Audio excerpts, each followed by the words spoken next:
பாபா லௌகீக தந்தையாகவும் இருந்தாரு, அலௌகீக தந்தையாகவும் இருந்தாரு. மேலும் சிவ் பாபா பரலௌகீக தந்தையாகவும் அவர் மேல இருந்தாரு. 3 in 1.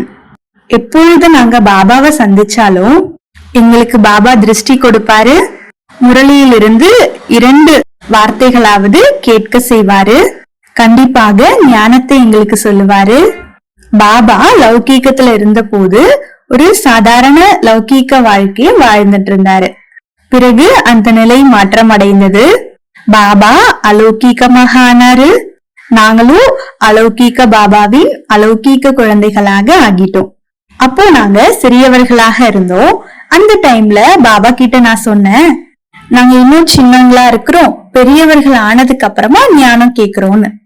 அதுக்கு பாபா சொன்னாரு, நீங்க எழுதி கொடுங்க, பெரியவர்கள் ஆகிற வரைக்கும் நாங்க இந்த உடலை விட்டு போக மாட்டோம்னு.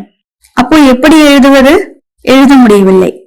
அந்த சமயத்துல என்னுடைய உடல்நிலை மேலும் கீழுமாக இருந்தது, அதாவது சரியில்லாம இருந்தது. அந்த நேரத்துல பாபா எனக்கு முன்னாடி நின்று கொண்டிருந்தாரு.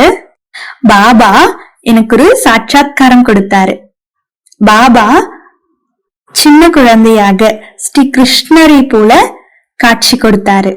அப்போது பாபாவை அணைத்துக் கொண்டேன். பாபா ஞானத்திற்கு முன்பாக கூட எங்களுக்கு இந்த அனுபவம் கூட இருக்கு. பாபா நகைகள் எல்லாம் வச்சிருப்பாரு.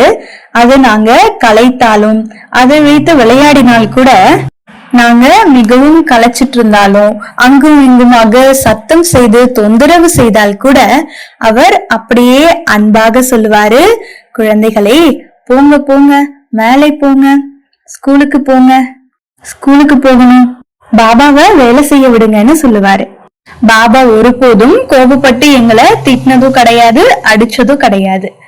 எப்பவுமே அன்போடு தான் நடந்துப்பாரு. வாழ்நாள் முழுவதும் அன்பையே கொடுத்தாரு. அதனாலதான் பாபாவின் உடல்ல சிவ் பாபா வந்தாரு. அவர் அன்பின் கடலாக ஆனாரு.